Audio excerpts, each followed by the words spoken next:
Developing news tonight out of Peoria, where jurors are hearing testimony in the first-degree murder trial of former Sangamon County Deputy Sean Grayson. Good evening. I'm Stacey Skryzak. Grayson shot and killed Sonia Massey in her home in July of 2024.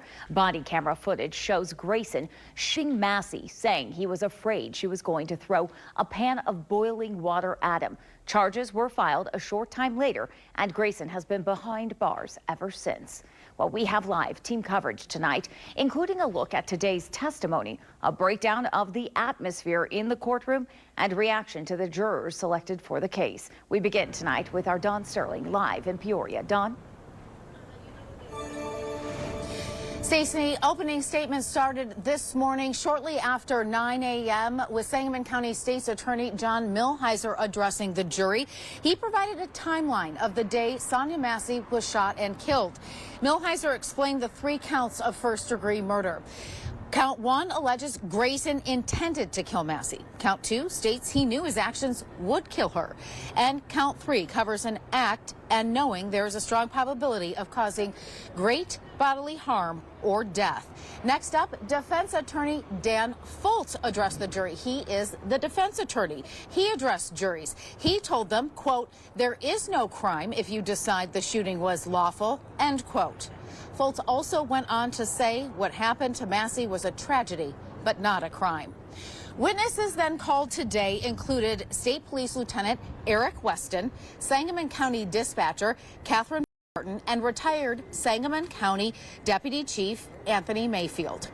But perhaps the most powerful testimony today, and the most interesting, honestly, to take the stand so far, is Deputy Dawson Farley. He is a Sangamon County Sheriff's deputy.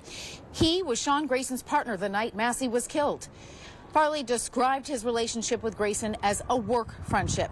He said he did not see Massey as a threat, saying he only drew his weapon because he was trained to back his partner. Farley also testified Grayson told him not to bother getting his medical bag and rendering aid after Massey was shot. The defense focused on the discrepancies between Farley's initial report on July 9th and when he reached out to clarify his statements on August 6th. Grayson, of course, was indicted in between those dates on July 17th.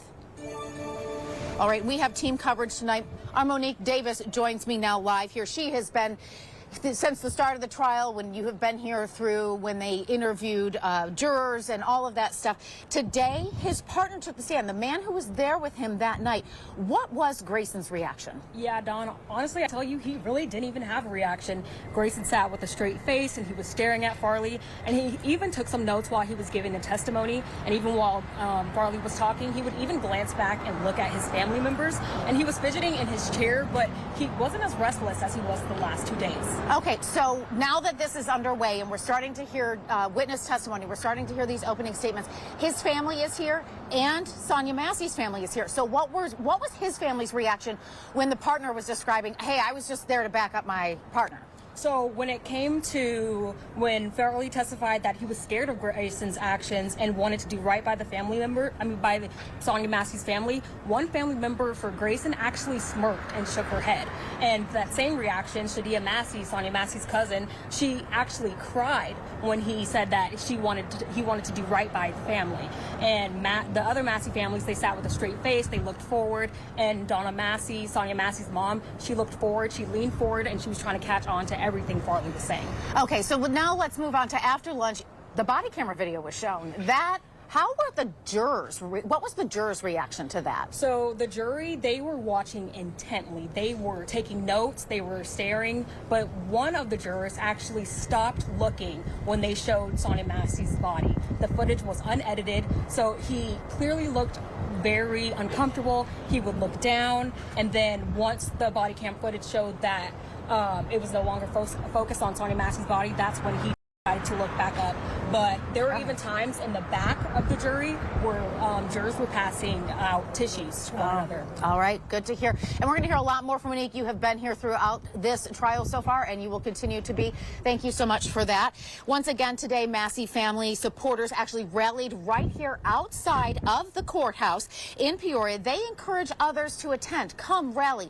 In fact, when I pulled up, they were doing a rally and they were chanting and they were saying this is justice for Sonia, and we need a conviction. They encourage others to attend, but stress that these gatherings should remain peaceful. They started actually wrapping up about 4:45 for the day, and they will be back out here tomorrow. Now, following the shooting, the Springfield community rallied for change, leading to the creation of the Massey Commission. The goal is to present recommendations to local and state officials on how law enforcement can build trust with the community. During the month of October, the Massey Commission has been hosting feedback sessions and will host its final one tonight. This is happening at CAP 1908 from 5:30 to 7 p.m. Again, if you're interested in going, you can go out there and have your say. These are feedback sessions. As the trial gets underway, members of the commission are questioning the makeup of the jury, though, of course, and we told you all about that yesterday. There's a lot of white women, white men, one black man. So News Channel 20's Emily Jordan continues our team coverage now.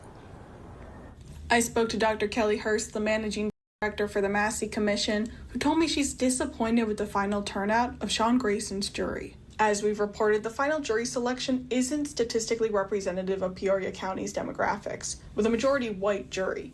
That includes the initial jury pool as well, from which all jurors were selected from.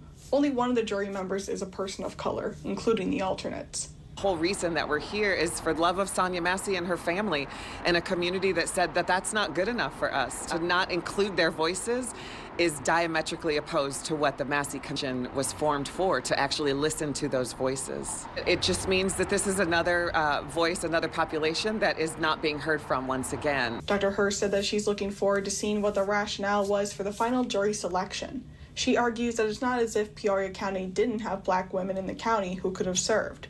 Earlier this week, I spoke to Christian County State's Attorney John McWard about how the jury selection process works. McWard says both the prosecution and defense are looking for jury members to appeal to their argument. I asked how those influences are balanced to keep jury selection fair. It's really based on just the jury pool. So it's not strategically we're sending jury subpoenas to one neighborhood over the other. It's supposed to be a fair cross section.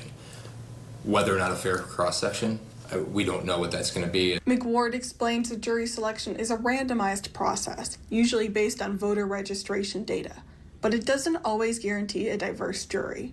I'm Emily Jordan reporting.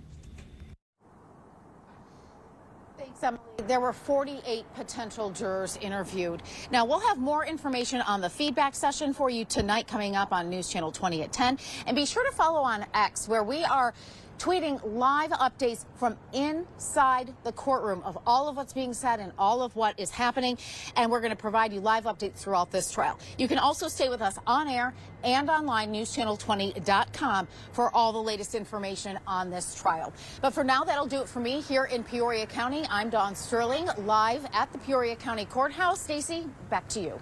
All right, thanks, Dawn. You can get a recap of day 3 over on our website, as Dawn mentioned. Here's a live look right now where you can see all the updates with the timestamps, major details in bold print. Just head over to newschannel20.com. Coming up at 6, we get a breakdown of the prosecution's witness list. Our Spencer Davis gives us a look at who could take the stand during this trial. Good evening. Thanks for joining us. I'm Stacey Skryzak. Day 3 of the trial against former Sangamon County Sheriff's deputy is over. The day started just after 9 this morning and was over by 3 this afternoon. But there was a lot of information jammed into those 6 hours. We have team coverage tonight. News Channel 20's Dawn Sterling joins us from outside of the Peoria County Courthouse. Monique Davis joins us with a recap of what happened inside the courtroom.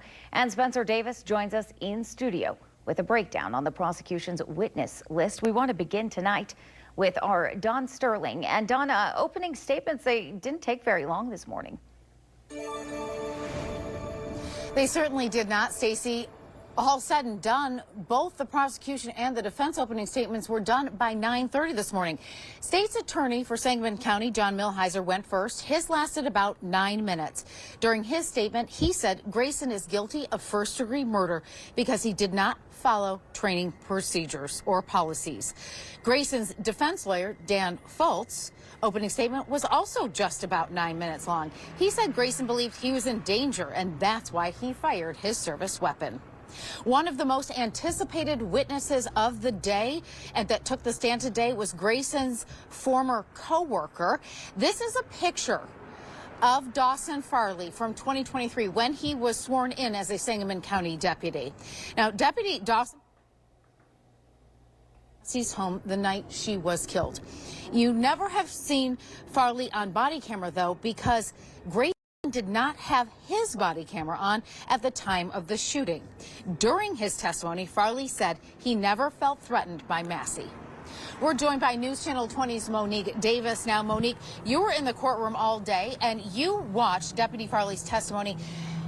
How was actually Massey's family's reaction to Farley's testimony? Yeah, Dawn. So overall, they were all looking straight-faced. They had stoic faces. They were paying attention very intently. Sonia Massey's mom, Donna, she was sitting up and listening, hanging on to every word that he was saying.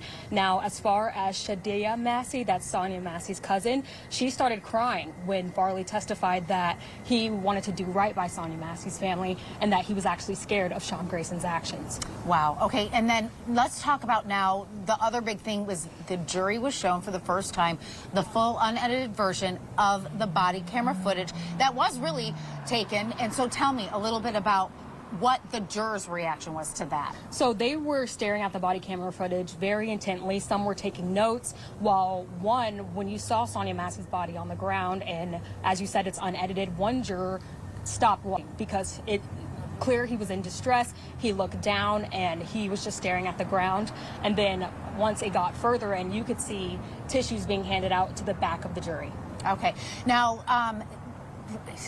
what was Sean Grayson's reaction to the body cam video being shown? So Grayson only glanced up to watch the camera footage 3 times. The rest of the time he was staring down at the ground. He did not want to look up, and yes, he was staring at the ground. Okay. And what about to Farley's testimony? He was staring at him very intently. He was a little fidgety, but he wasn't as restless as he was a couple of days ago. And he was taking notes, but mainly just staring at his old partner. All right. Certainly an emotional day in court, for Definitely. sure. All right. Definitely. Thank you so much. We appreciate you, Monique. Now, Farley was one of 4 witnesses to take the stand today. More will take the stand tomorrow at 9 a.m. Lieutenant Eric Weston took the stand first today. He works for criminal investigations for Illinois State Police. He was in charge of the shooting investigation. Catherine Barton, a Sangamon County dispatcher, was the second to testify today. Farley was the third. And the last was retired Deputy Chief Anthony Mayfield. Now, he determined Grayson violated Sangamon County Sheriff's Department policy. There are a total of 20 people listed on the prosecution's list of witnesses, and we're still waiting for the defense's list, and we might not get that until the day the defense starts their testimony. So we are bringing in Spencer Davis now to go over who else may be called by the state in the trial of former Sangamon County Deputy Sean Grayson. Spencer? Yeah, Don, 16 people remain after today's testimony in terms of who could be called, with most having backgrounds in law enforcement. We'll start with those currently serving. 2 lieutenants from the Sangamon County Sheriff's Office may testify at some point during the trial. And 6 members could take the stand from Illinois State Police, and they have various titles, as you can see right there on your screen. Now, it's not just current members of law enforcement being asked to testify. The prosecution plans to call retired and former members of law enforcement from around the area and across the country. These people include the state's expert witnesses, hailing from Georgia and South Carolina.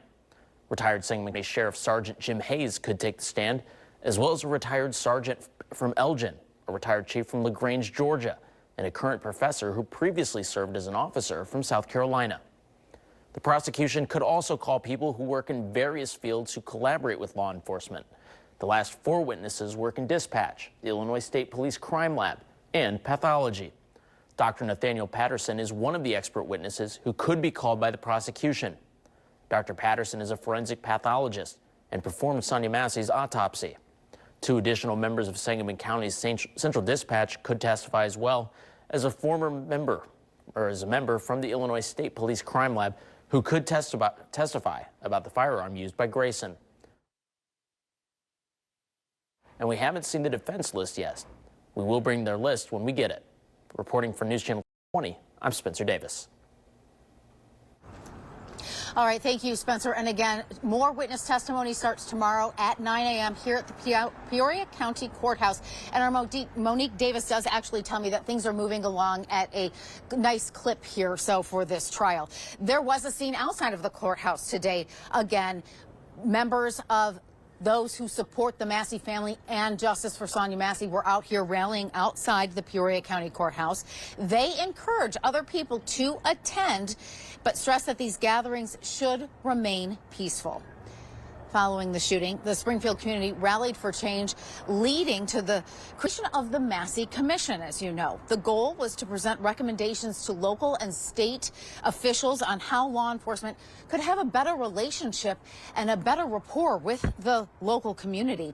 Now, during the month of October, the Massey Commission has been hosting feedback sessions for the public, and it's hosting its final one right now. That's happening right now at CAP 1908, and it's going on until 7 p.m. And right now, you're having a live look at that meeting.